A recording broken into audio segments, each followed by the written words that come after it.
पेड़ गिरता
ಮುಂದಿ ಸಿದ್ಧಿಯಾನು ಬಂದು ಮಾಡುವರೆ ತಾಯಿ ಮುಂದಿ ಸಿದ್ಧಿಯಾನು ಬಂದು ಮಾಡುವರೆ ತಾಯಿ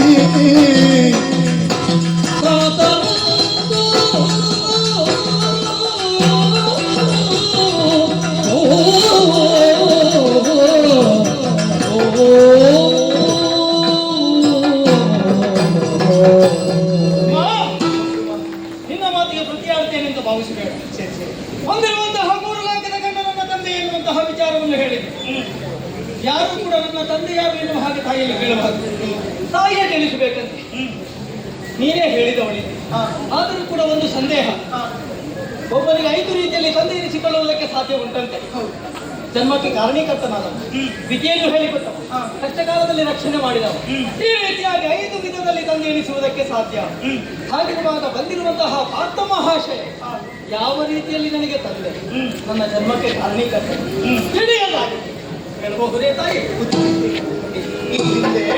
ಕಂದ ಕೇಳಲು ಪಾರ್ಥನಂದು ತೀರ್ಥಯಾತ್ರೆಗೆ,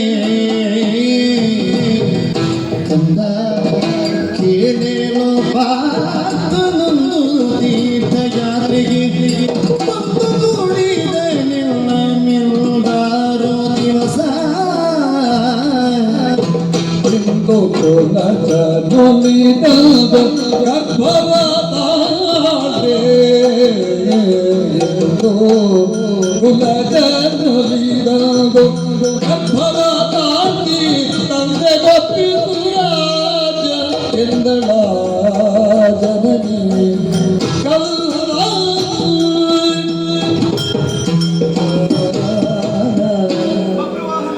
ಅಮ್ಮ ಸರಿಯಾದ ಪ್ರಶ್ನೆಯೇ ಕೇಳಿದೆ. ಈ ವಿಚಾರವನ್ನು ನಾನು ಎಂದೇ ಹೇಳಬೇಕು, ಹೇಳೋದಕ್ಕೆ ಅವಕಾಶವೂ ಬರಲಿಲ್ಲ, ಕಾಲವೂ ಕೂಡಿ ಬರಲಿಲ್ಲ. ನೀನಾಗಿ ಹೇಳಿದ್ದಿಲ್ಲ, ನಾನಾಗಿ ಹೇಳಿದವ. ಹೌದಪ್ಪ, ಆ ಕಾಲ ಎನ್ನುವುದು ಇವತ್ತು ಸಂಗೀತವಾಯಿತು. ಬಂದಿರುವಂತಹ ಪಾರ್ಥ ಮಹಾಶಯ ನಿನಗೆ ಜನ್ಮದಾತನಿದ್ದಾನೆ. ಹೌದು, ಈಗ ಮನಸ್ಸಿನಲ್ಲಿ ಹಲವಾರು ಪ್ರಶ್ನೆಗಳು ಮೂಡಬಹುದು. ಆದರೆ ಇದುವರೆಗೆ ನಾನಿಲ್ಲಿ ಅವರಲ್ಲಿ ಅದು ಹೇಗೆ? ಕಾರಣ ಏನು? ಈ ಹಿಂದೆ ತೀರ್ಥಯಾತ್ರೆಗೆ ಪಾರ್ಥ ಮಹಾಶಯರು ಈ ಮಣಿಪುರಕ್ಕೆ ಆಗಮಿಸಿದರು. ಆ ಕಾಲಕ್ಕೆ ಗಂಡುಳಿಗೆಯನ್ನು ಕುದುರೆ ಸವಾರಿಯನ್ನು ಮಾಡುತ್ತಾರೆ, ವಿಹಾರಾರ್ಥವಾಗಿ ಹೊರಟು ನಿಂತವರು ಪಾರ್ಥ ಮಹಾಶಯರನ್ನು ಕಂಡಿದೆ. ನಾನೀ ಗಂಡು ಎನ್ನುವ ಹಾಗೆ ಬೀಗುತ್ತಿದ್ದಂತಹ ಕಾಲಕ್ಕೆ ನಿಜಾರ್ಥದಲ್ಲಿ ಪಾರ್ಥ ಮಹಾಶಯನೇ 3 ಲೋಕಕ್ಕೆ ಗಂಡು ಎನ್ನುವಂತಹ ಸತ್ಯಾಸತ್ಯತೆಯನ್ನು ಅರಿತುಕೊಂಡಂತಹ ನಾನು ಅವರನ್ನು ಪ್ರೇಮಿಸಿದ್ದು ಮಾತ್ರವಲ್ಲ, ನಾನು ವರಿಸಿ ನಿನ್ನ ಅಜ್ಜಯ್ಯನ ಬಳಿಯಲ್ಲಿ ಬಂದು ಹೇಳಿದಾಗ ಅವರು ಆಡಿದಂತಹ ಮಾತು, ನನಗಿರುವುದು ಇನ್ನೊಬ್ಬನೇ ಮಗಳು, ಗಂಡು ಸಂತಾನವಿಲ್ಲ, ಹಾಗಾಗಿ ಪುತ್ರಿಕಾ ಧರ್ಮದಂತೆ ಮದುವೆ ಮಾಡಿಕೊಡುತ್ತೇನೆ ಎನ್ನುವ ಹಾಗೆ ಪಾರ್ಥ ಮಹಾಶಯರನ್ನು ಒಡಗೂಡಿ ಪರಿಣಾಮವಾಗಿ ನಿನ್ನನ್ನು ಪಡೆದು ನಿನ್ನ ಅಧಿಕಾರ ಚುಕ್ಕಾಣಿಯನ್ನು ನಿನಗೆ ವಹಿಸಿದೆ. ಮೊದಲು ಅಂದು ಹೋದವರು ಈವರೆಗೆ ಈ ಮಣಿಪುರಕ್ಕೆ ಬಂದದ್ದೇ ಇಲ್ಲ.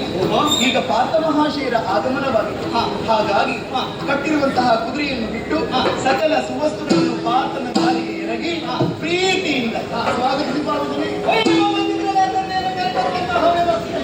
ನಿನ್ನ ಮಗ ನಾನು ನಿರೀಕ್ಷೆ